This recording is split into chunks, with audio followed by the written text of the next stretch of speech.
Hello friends, ప్రపంచంలో highest economy, top notch military, అంతులేని డబ్బు పూర్తి సౌత్ ఏషియాలో చైనా దగ్గర మాత్రమే ఉన్నాయి. సౌత్ ఏషియాలో అన్ని దేశాల కన్నా చైనా ముందుందని చెప్పడంలో ఎలాంటి సందేహం లేదు. చైనా గ్లోబల్లీ పొలిటికల్లీ కూడా చాలా పవర్ఫుల్గా ఉంది. కానీ పెద్దలు అన్నట్టు ప్రతి పెద్ద పవర్కు ఒక చిన్న వీక్నెస్ ఖచ్చితంగా ఉంటుంది అన్నమాట నిజమే ఫ్రెండ్స్. చైనా కూడా ఒక వీక్నెస్ ఉంది. ఈ వీక్నెస్ను దాచడానికి చైనా ఎన్నో ప్రయత్నాలు చేసింది, కానీ ఆ ప్రయత్నాలు ఫలించలేదు. ఈ వీక్నెస్ని అమెరికా ఎన్నో సంవత్సరాల నుంచి పట్టుకుని చైనాను ఆడిస్తూ ఉంది. ఇలాంటి సమయంలో భారతదేశం ఒక్క అడుగు ముందుకేసినా కూడా చైనా ఎకానమీ మోకాళ్ల మీదకు రావడం ఖాయం. అయితే ఆ వీక్నెస్ ఏంటంటే ఇండియన్ ఓషియన్లో ఉండే స్ట్రైట్ ఆఫ్ మలాకా 40 కిలోమీటర్ల పొడవునుంది. ఈ పాయింట్ చూడటానికి చిన్నగా ఉన్నా ఇది చైనాకు మాత్రం చాలా ఇంపార్టెంట్. ఇది ఇప్పుడు ఏ విధంగా అయినా క్లోజ్ అయింది అంటే దీన్ని కంట్రోల్ చేయడానికి మూడో ప్రపంచ యుద్ధం జరగటం ఖాయం. యుద్ధాలు జరిగేంత ఈ పాయింట్లో ఏముంది? ఎలా ఇండియా దీని ద్వారా చైనాను కంట్రోల్ చేయగలదు? ఈ వీడియోలో దీని గురించి పూర్తి వివరాలు తెలుసుకుందాం. అయితే ఫ్రెండ్స్, ప్రపంచ మ్యాప్లో ఈ పాయింట్ స్ట్రైట్ ఆఫ్ మలాకాపై కేవలం చైనా మాత్రమే కాదు, ప్రపంచంలోని ఎన్నో దేశాల ఎంట్రన్స్ దీని నుంచి మొదలవుతాయి. అలాగే ఈ పాయింట్ మీద నుండే సముద్రపు 300కు పైగా నౌకలు 15 మిలియన్ల ఆయిల్ను తీసుకుని దీనిపై నుండి వెళుతూ ఉంటాయి. ముఖ్యంగా చైనా, జపాన్ యొక్క సీ ట్రేడ్ ఈ పాయింట్ పైనే జరుగుతూ ఉంది. చైనాకు 70%, జపాన్కు 40% సీ ట్రేడ్ ఈ పాయింట్ ద్వారానే వస్తుంది. కాబట్టి అనుకోకుండా ఈ పాయింట్ కానీ క్లోజ్ అయితే ప్రపంచంలోనే మొదటి స్థానంలో, రెండవ స్థానంలో ఉన్న చైనా, జపాన్ యొక్క ఎకానమీ అతి తక్కువ సమయంలోనే నాశనమైపోతుంది. అందుకే సీ ట్రేడ్ కోసం ఈ పాయింట్కి అంత ఇంపార్టెన్స్ ఉంది. అంతేకాకుండా మలేషియా, సింగపూర్, నార్థన్ సముద్ర మధ్య ఉన్నటువంటి ఈ పాయింట్ ఇండియన్ ఇంకా పసిఫిక్ సముద్రాలను కలుపుతుంది. అందుకే మన నైబర్ దేశమైన చైనాకు ఇది చాలా పెద్ద వీక్నెస్ అయింది. ఎందుకంటే ఈ పాయింట్పై జరుగుతున్న సీ ట్రేడ్ పైనే డిపెండ్ అయి ఉంది చాలా వరకు. అలాగే ఈ పాయింట్పై ఏ దేశమైనా ఏదైనా హల్చల్ చేస్తే దాని ప్రభావం చైనాపై పడుతుంది. అసలు విషయానికి వస్తే చైనా 75% ఆయిల్ బయట నుంచి ఇంపోర్ట్ చేస్తుంది. ఇందులో నుంచి 60% ఆయిల్ పర్షియన్ గల్ఫ్ నుంచి వస్తుంది. ఈ ఆయిల్ స్ట్రైట్ ఆఫ్ హ్యామరోన్ నుండి ఇండియాను క్రాస్ చేసి ఈ 40 కిలోమీటర్ల పొడవున్న ఈ పాయింట్పై నుండి చైనాకు చేరుకుంటుంది. అందుకే ఇండియా, అమెరికా ఈ విషయాన్ని గ్రహించాయి. ఈ రెండు దేశాల్లో ఏ దేశమైనా కూడా ఈ పాయింట్ను క్లోజ్ చేస్తే చైనాను ఏ విధంగా అయినా కంట్రోల్ చేయవచ్చు. అలాగే ఒకవేళ దీనికోసం యుద్ధం జరిగితే గెలుపు కూడా భారత్దే అవుతుంది. అయితే చైనా ఇబ్బందులు, కష్టాలు ఈ పాయింట్ మీదనే కాదు, వేరే దాని మీద కూడా ఉంది. కొంచెం దీన్ని కూడా చూడండి. ఇది సౌత్ చైనా సముద్రం. దీనికోసం ఖచ్చితంగా మూడో ప్రపంచ యుద్ధం అయితే జరుగుతుంది. ఎందుకంటే చైనా ప్రపంచ మ్యాప్లో 14,000 కిలోమీటర్ల పొడవున కాస్ట్ లైన్తో ఉంది. ఇది పసిఫిక్, ఇండియన్ ఓషన్ను టచ్ అవుతూ ఉంది. చైనాకు సంబంధించిన ఎంతోమంది ప్రజలు దాదాపుగా ఈ ప్రాంతంలోనే ఉంటారు. చైనా యొక్క ఎన్నో వస్తువుల ఇంపోర్ట్ కూడా ఈ లైన్ పై నుంచి వెళతాయి. ఈ దారుల్లో ఎన్నో ఐలాండ్లు కూడా ఉన్నాయి. ఈ ఐలాండ్లపై ఉన్న ఎన్నో దేశాలు కూడా ఉన్నాయి.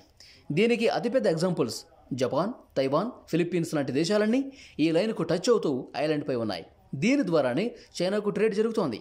కానీ చైనా దురదృష్టం ఏంటంటే ఈ ఐలాండ్ దేశాలన్నీ కూడా అమెరికా ఇన్ఫ్లుయెన్స్లో ఉన్నాయి. అయితే చైనా కూడా ఈ దేశాలపై రూల్ చేయడానికి, అలాగే సౌత్ చైనా సముద్రంలో ఆధిపత్యం చెలాయించడానికి ఎన్నో విధాలుగా ప్రయత్నం చేసింది. కానీ చైనా చేస్తున్న ఈ పనుల కారణంగా ఈ దేశాలు చాలాసార్లు చైనాను ఖండించాయి. చాలాసార్లు చైనాకు వ్యతిరేకంగా తమ గొంతు విప్పి తమ దేశం కోసం పోరాటాలు చేశాయి. ముఖ్యంగా ఫిలిప్పీన్స్, జపాన్ ఎన్నోసార్లు చైనాను వ్యతిరేకించి పోరాడాయి. కానీ చైనా అసలు దీన్ని పట్టించుకోలేదు. ఎందుకంటే సౌత్ చైనా సముద్రంలో ఉన్న ఈ ఇతర దేశాలు కూడా తమ వంతు వాటా గురించి గొంతు విప్పి మాట్లాడుతున్నారు. ఎగ్జాంపుల్కి వియత్నాం కాస్ట్ లైన్ నుంచి చాలా దూరం వరకు చైనా సముద్రం తనదని చెప్పుకుంటుంది. అదేవిధంగా ఫిలిప్పీన్స్ కూడా సౌత్ చైనా సముద్రంలో తన వాటా ఉందని చెప్తోంది. ఇదే విధంగా మలేషియా, బర్నెల్ కూడా సౌత్ చైనా సముద్రంలో తమ వాటాను ఎంచుకుని తమ సొంతం అని చెప్పుకుంటున్నాయి. కాబట్టి ఈ దేశాలన్నీ చైనాకు వ్యతిరేకంగా మారిపోయాయి. ఈ దేశాలన్నింటినీ ఒక్కటే ఉన్న చైనా ఎదిరించలేక తన ఆధిపత్యాన్ని అంటే డామినెన్స్ పెంచుకోవడానికి ప్రయత్నం చేస్తోంది. అదేవిధంగా చైనా ఏకంగా సౌత్ చైనా సముద్రం తనదే అని చెప్పుకుంటూ ఉంది. దీని కారణంగా ఇతర దేశాలు ఇంకా అమెరికా చైనాపై ప్రశ్నల వర్షం కురిపిస్తోంది. ఇది నిజమైతే పూర్తి సౌత్ చైనా సముద్రంపై చైనా కంట్రోల్ ఉంటుంది. ఇలా జరిగితే ప్రపంచంలో ఉన్న అన్ని సముద్రపు నౌకలు కేవలం చైనా ద్వారానే అనుమతించబడతాయి. కానీ అమెరికా ఎట్టి పరిస్థితుల్లో దీన్ని ఒప్పుకోదు. ఎందుకంటే ఈ విషయంలో చైనాని ఎదిరించడానికి అమెరికా ఒంటరిగా లేదు. అమెరికాతో పాటు జపాన్, ఇండియా ఇంకా ఆస్ట్రేలియా కలిసి ఒక సెక్యూరిటీని సిద్ధం చేశాయి. దాని పేరు క్వాడ్ అని అంటారు. ఈ క్వాడ్ అర్థం ఏంటంటే, ఈ క్వాడ్ ప్రకారం చైనా నుంచి ఎలాంటి దాడి జరిగినా ఈ దేశాలు కలిసి కాపాడుకుంటాయి. అంటే ఒకవేళ చైనా తైవాన్పై లేదా స్ట్రైట్ ఆఫ్ మలాకా నుండి అమెరికన్ నేవీలపై దాడి చేస్తే ఇండియా, జపాన్, అమెరికా, ఆస్ట్రేలియా యొక్క నేవీలు అన్నీ కలిసి చైనాపై దాడి చేస్తాయి. ఆ సమయంలో కేవలం ఈ దేశాలు మాత్రమే కాదు, సౌత్ చైనా సముద్రంలో ఉన్న దేశాలన్నీ కూడా ఈ యుద్ధంలో పాల్గొంటాయి. అంటే వరల్డ్ వార్ 3 జరుగుతుంది అనటంలో ఎలాంటి సందేహం లేదు. ఇలా జరిగితే చైనా ఒక్క దేశంపై ఇతర దేశాలన్నీ కలిసి గెలుపు అందుకుంటాయని చెప్పొచ్చు. ఇకపోతే ఈ యుద్ధంలో ఖచ్చితంగా ఇండియా కూడా పాల్గొంటుంది. కానీ దీని సైడ్ ఎఫెక్ట్ ఇండియాపై పడుతుంది. ఎందుకంటే యుద్ధంలో ఇండియా తన స్నేహ దేశమైన రష్యాతోనే యుద్ధం చేయాల్సి రావచ్చు. అది ఎందుకు అంటే, యుద్ధం చేయాల్సి వచ్చినప్పుడు చైనా ఒక్కటే అయితే యుద్ధం చేయడానికి సిద్ధమైపోదు. జపాన్, ఇండియా, అమెరికా, ఆస్ట్రేలియా కలిసి యుద్ధం చేస్తున్నట్టుగానే చైనా కూడా తన అలయన్స్ని ఉపయోగించి రష్యా ఇంకా కొరియాను యుద్ధంలోకి దింపుతుంది. ఇక ఈ దేశాల దగ్గర డిఫెన్స్ చేయడానికి ఎలాంటి లోటు లేదు. మరి వీళ్లు కూడా గట్టి పోటీ ఇస్తారనే చెప్పొచ్చు. అంతేకాకుండా ఈ దేశాలు కలిసి ముందుగానే జాగ్రత్త పడుతున్నాయి. ఈ దేశాలు ఒకవేళ యుద్ధం జరిగితే తమ సీ ట్రేడ్ పడిపోకుండా ఉండటానికి తమ బేసిస్ను కూడా ఏర్పాటు చేశాయి. దీంతోపాటు చైనా తన నేవీని కూడా గట్టిగా తయారు చేసి ఉంచింది. అంతేకాకుండా ఇటీవల చైనా ఒక పెద్ద ఎయిర్ క్రాఫ్ట్ క్యారియర్ కూడా తయారు చేసింది. దాని పేరు ఫ్యూజన్. ఇది చైనా దగ్గర ఉన్న అన్ని ఎయిర్ క్రాఫ్ట్ క్యారియర్ల కన్నా 40 అడుగుల ఎత్తుగా ఉంటుంది.